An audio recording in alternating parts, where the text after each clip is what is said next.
Ladies and gentlemen, welcome back to Subnautica Experimental. So in today's video I'm going to be going through all of the major changes that's happened over the past couple of weeks of Subnautica, and I'm also going to show you something brand new that has just been added to the game in terms of the Emperor story. So we're going to get straight into it. There's not going to be a particular order, but I am going to show you the best thing to last. So let's begin. So the first change is the addition to an ion crystal generator that they've added into the main area of the prison. This one's been in for a few weeks, but like I said, I've been waiting for all the major changes to be added. But this is the first change nonetheless. As you guys can see, in here we have ion crystals. The platform lowers, and we can use the exosuit drill arm to drill it. Now this is probably going to take some time, so I'm probably going to skip it forward. But once you drill it, you can pick up all the... Oh, it's actually not taking that much time, actually. But once you drill it, it will go back up, and it will generate another one for free. So it looks like that's going to be kind of cool. Hopefully I can show you guys here. There we go. So once you drilled it, pick up all the pieces, it will raise up, and I believe... Yep, there you go. It will generate a new one. Doesn't take too long, I don't think. But like I said, you can now go around. It's a little bit laggy in here, guys. I do apologise. I don't know what's going on with that. But you can now, like, pick up these if I can. There you go. So you can pick these up and you can use them. Kind of makes all the other ion crystals redundant. Because, you know, you can just now stay here and generate it.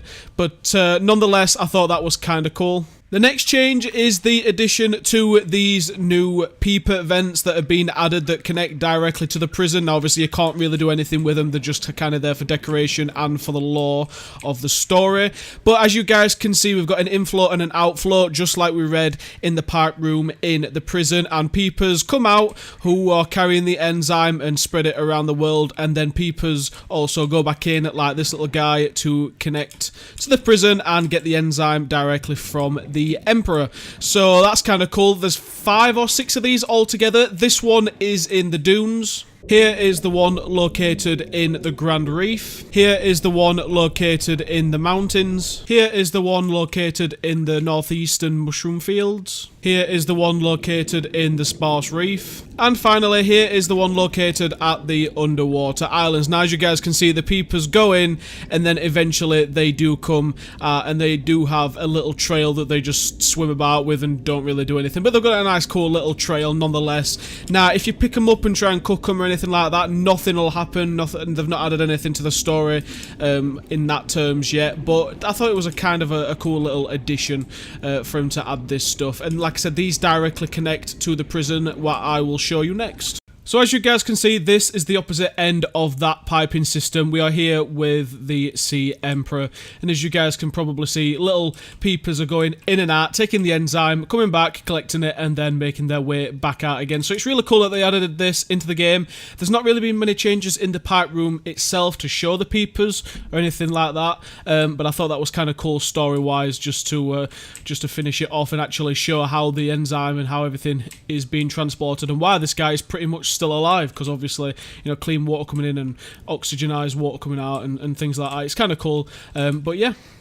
So the next major part to the story that they have changed is that when you now make your way to the primary containment facility, the Sea Emperor will now start to talk to you and try to get you to play his game. Basically carrying on with the storyline in terms of the prison. Now I've just warped here for the first time. This is the first time I've been here. But when you get close, as you guys can see, he will start to communicate with you. I'm not going to read what it says. You can read it down in the little dialogue at the bottom. But he will try and basically get you to play his game, and obviously because we know what he wants, we know exactly what to do. But for you new guys who have absolutely no idea, this is going to be really, really good for you. So that's the first thing he says, and then he doesn't say anything else from that. So I'm going to carry on, and I'm going to show you guys what happens when you get to the next part of the story.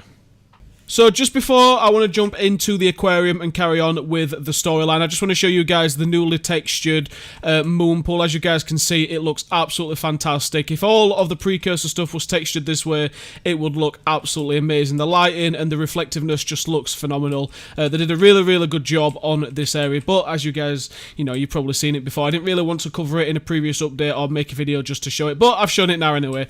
So if you guys make your way into the aquarium for the the first time, obviously this guy will come up, but now the next sequence of events will be triggered and he will communicate with you again. So he'll have a little quick stare at you like he always does. And then he will talk to you again. Now, it's a bit weird that it actually says that as though the PDA is translating it, even though it already translated some outside, so they're probably going to change that. But as you guys can see, he wants you to play a game, and he was basically just saying that the precursors were a little bit of a not, you know, they weren't very nice people. So, basically, he says that it's our move. Obviously, for you guys who, you know, have never seen it before, it's going to be a bit confusing about what you're going to do. But obviously, if we make our way down here, we all know what we need to do.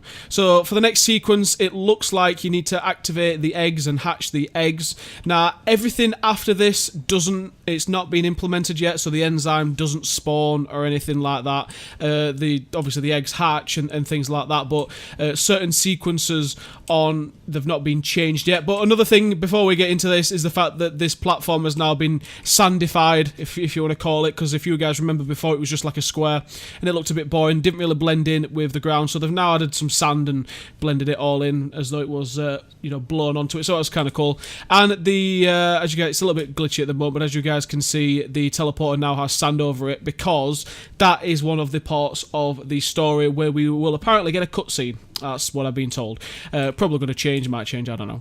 But for the next sequence of events, if you make your way down here, this guy will eventually, if it triggers, yep, there you go. He does a new little animation and he sits there now. He doesn't sit over there like he did before. He sits there because the next part of the event is... Oh, there you go. He's talking.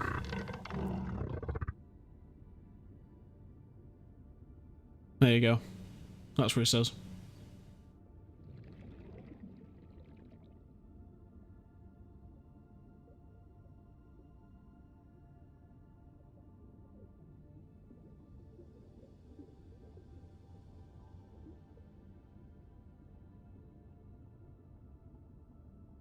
There you go. So that's what it says. Basically, it's like, yeah, can you hatch my eggs and basically just free my babies? So obviously, at the moment, it is just creepvine samples.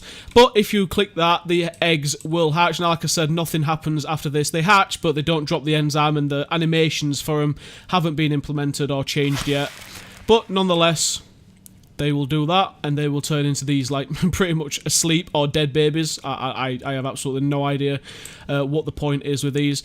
And then after that, they obviously, you know, spawn the enzyme and things like that. I'm not 100% sure how it's going to work after that, but in terms of story progression, you would make your way up here now to the teleporter. This guy, he would theoretically stare at you, and I believe that this is where the cutscene will blow the sand away. Now, they have changed it, so he doesn't actually do it at the moment, and nothing happens. What the hell? Oh, it's the little crab things.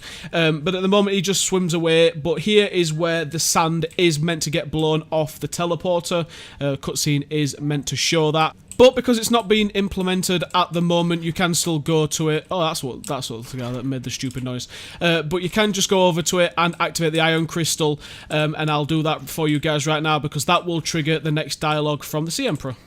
So I've just gone ahead and spawned an ion crystal in. Now you'll have to imagine that the cutscene for this sand has been it's been done and things like that, and you can't really see the sand anymore, thus letting you activate this. So when you activate it, obviously it will turn on, and then the Sea Emperor will hopefully then do the next part of the sequence.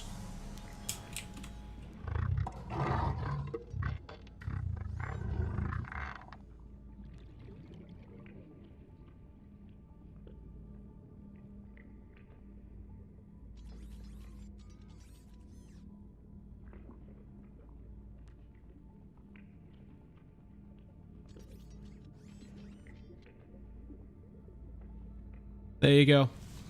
So he says that, and as of this point, there isn't anything else that you can do with the storyline. As you guys can see, the little guys are still spawning down there. They don't spawn any enzymes or anything like that. And if you go through the teleporter, they don't follow you or anything like that. But they've pretty much implemented this first part, so I thought that was kind of cool. So hopefully, by the looks of this, that the rest of the story, at least in the precursor prison, isn't going to take long for them to implement. So hopefully that will be kind of cool. The next thing is that the Sea Emperor himself himself now spawns the enzyme behind him in a little glowing orb trail, as you guys can see. Hopefully, if he spawns it, I thought he was going to spawn it on that one. At the moment, he only seems to spawn it where these like glowing pillars are, and it's not actually all that apparent, but you guys can hopefully see it. There you go. So as you guys can see, he is starting to spawn the enzyme. Don't know if this is what it's going to look like later on. I don't know if it's just a placeholder. Now if you go up to it, eventually it does disappear and you can't do anything with it at the moment, but they have started to add it in the game anyway, and I imagine that this is what the peepers are meant to be collecting. So if I can try and get my way over here before he spawns it, this guy should spawn another one and we'll have to get a close-up on it. There you go. So this is the enzyme for now. Like I say, you can go through it, nothing happens or anything, it doesn't make any difference. And if you look very closely, you can see that he does leave a little trail behind him. So I thought that was kind of cool nonetheless. So guys, that is going to be it for this update video. I hope you have enjoyed it. Hope I haven't missed anything too significant. Obviously there's been loads of little changes besides that, but these... Oh, hello. But these are all... Oh, that was actually kind of really creepy little guy. But these are all the major changes that have happened up until now, the 2nd of June. So hope you guys have enjoyed it, and we will hopefully catch you in another video. Take care.